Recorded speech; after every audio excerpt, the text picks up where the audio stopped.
இது பாணமை, இலங்கையின் கிழக்கு கரையோரத்தில் ஒரு சிறிய மீன்பிடி கிராமம். இதன் அமைவிடம் நிச்சயமில்லாதது. இந்து சமுத்திரம் ஒருபுறம், திறந்த கடலேரி மறுபுறம், கடல் மட்டத்தில் கிராமமானது ஒரு கோப்பை போல் கிடக்கிறது. 2004 டிசம்பரில் ஆசியாவில் சுனாமி வந்தபோது இங்கும் முழுப்பலத்துடன் தாக்கியது. இந்த கிராமமும் சிறு சேதங்களால் பாதிக்கப்பட்டது. கடலை நோக்கி இருக்கும் பக்கத்தில் ஒரு பெரிய மணல் மேடு புறத்தாக்கத்தில் இருந்து கிராமத்தை பாதுகாக்கிறது. ஏரிக்கரையில் எழுந்து வருகின்ற நீரின் முழு பலத்தையும் வளமிக்க கண்டல் தாவரங்கள் எடுத்துக்கொண்டு விட்டன.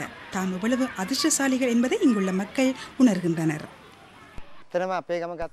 எங்கள் கிராமம் மணல் மேடுகள், கண்ட தாவரங்கள் என்பனவற்றால் சுற்றி வர பாதுகாக்கப்பட்டது. சுனாமி தாக்கும்போது ஒருவர் மட்டுமே இறந்தார். காரணம், அந்த நேரத்தில் அவர் கடற்கரையில் நின்றிருந்தார். நாங்கள் பார்த்தோம், மிகவும் பெரிய அலைகள் 75 to 100 அடி உயரத்துக்கு எழுந்தன. ஆனால் மணல் மேட்டை உடைக்கவில்லை. ஆனால் அடுத்த அலைகள் உடைத்து விட்டன. ஒரு அரை மணி நேரத்தில் தண்ணீர் ஆறு போல உள்ளோடி நுழைந்தது. உடனேயே கிராமத்தை மூழ்கடிக்காமல் ஓடி வடிந்து விட்டது. பாரிய மணல் மேடானது எப்படி ஏன் உடைக்கப்பட்டது என்பதை கிராமத்தவர்கள் பின்னர் கண்டுபிடித்தார்கள். மணல் அள்ளப்பட்ட இடத்திலேயே தான் மணல் மேடு உடைக்கப்பட்டிருந்துச்சு. இப்போது அவர்கள் புத்தி உள்ளவர்கள். அனர்த்தத்தின் பின் பாணமை மக்கள் மீள் உருவாக்குவதற்கும் பாதுகாப்பதற்குமாக கடுமையாக உழைத்து வருகின்றனர். அவர்கள் இயற்கை பசுமை கோடுகள் முதலில் நிர்மாண தேவைகளுக்காக மணல் அகலப்படுகின்ற பொருளாதார அழுத்தங்கள் இருந்தாலும் மணல் மேடுகள் தீண்டப்படாது விடப்பட வேண்டும் என்பதை அவர்கள் உறுதிப்படுத்த வேண்டும். இந்த மணல் மேட்டிலிருந்து ஒரு துணிக்கைன்னு யாரையும் நாங்கள் எடுக்க விட மாட்டோம். மணல் தேவையானால் மக்கள் மணலை நீரோடைகளிலிருந்து எடுத்துக்கொள்ள வேணும். இந்த மணல் தான் அவர்களது உயிர்களை பாதுகாத்தது என்பதை அவர்கள் உணர வேணும். சுனாமியால் சிதைக்கப்பட்ட கண்டல் தாவர புதர்களை மீள உருவாக்குவதற்கு சமூகத்தவர்கள் கைகளை இணைக்க வேண்டும். அதுவே எங்கள் உயிர்களையும் உடைமைகளையும் பாதுகாத்த மற்றும் ஒரு பசுமை கோடு. எங்களின் இந்த கடலேரி பகுதியில் அதிகம் பாதிக்கப்பட்ட அம்சம் இந்த கண்டல் தாவர புதர்கள் தான். இவை மரங்களாலான பாதுகாப்பாக இருந்தது, அழிக்கப்பட்டும் விட்டன. இது முன்னர் மிக ஆதியான கண்டல் தாவரக்காடாக இருந்தது. ஆனால் நீரோடையின் ஊடாக சுனாமி கொண்டு வந்த அதிகளவான நீரின் அழுத்தத்தால் இப்போது எல்லாம் கழுவப்பட்டு விட்டன. கண்டல் தாவரங்களை மீள்நெடுகை செய்வதற்காக 300 அங்கத்தவர்களை கொண்ட கிராம மீனவர் சங்கம் செயலூக்கம் கொண்டுள்ளது. அவர்கள் தொழில்நுட்ப ஆலோசனையையும் நிதியையும் IUCN-இடமிருந்து பெற்றுக்கொண்டுள்ளனர்.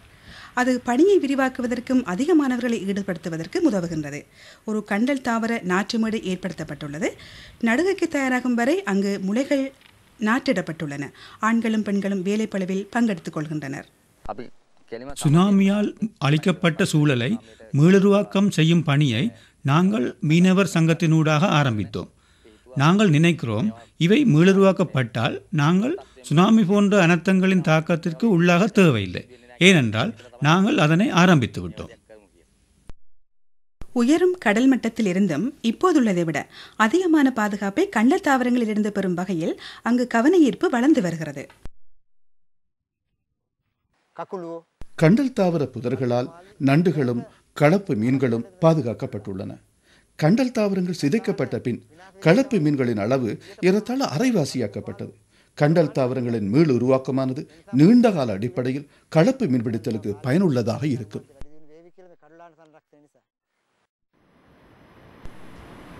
பாணமையிலிருந்து வடக்காக 8 கிலோமீட்டர் தூரத்தில் அருகம்பை உள்ளது. இது மணற்கடற்கரைக்கும் கரையோர விளையாட்டுகளுக்கும் பிரபலமானதாகும். பல வருடங்களுக்கு முன் அருகம்பையிலும் உயர்ந்த மணல் மேடுகள் இருந்தன. அவை சுற்றுலாத்துறை அபிவிருத்தியினாலும் நகர விரிவாக்கலினாலும் சிதைக்கப்பட்டு விட்டன. சுனாமி வந்தபோது அங்கு சிறிய பாதுகாப்பும் இருக்கவில்லை. அலைகள் புகுந்து பேரழிவால் தண்டித்து விட்டன. பாணமையில் கூட அந்த பாடம் இலகுவில் மறக்கப்பட முடியாதது. நாங்கள் கண்டல் தாவர புதர்களாலும் மணல் மேடுகளினாலும் ஏனைய மரங்களினாலும் பாதுகாக்கப்பட்டோம் என்பதை உறுதியாக கூறுகின்றேன். இல்லையேல் இலங்கையில் ஏற்பட்ட சுனாமியின் பேரழிவு பாணமையிலும் ஏற்பட்டிருக்கும்.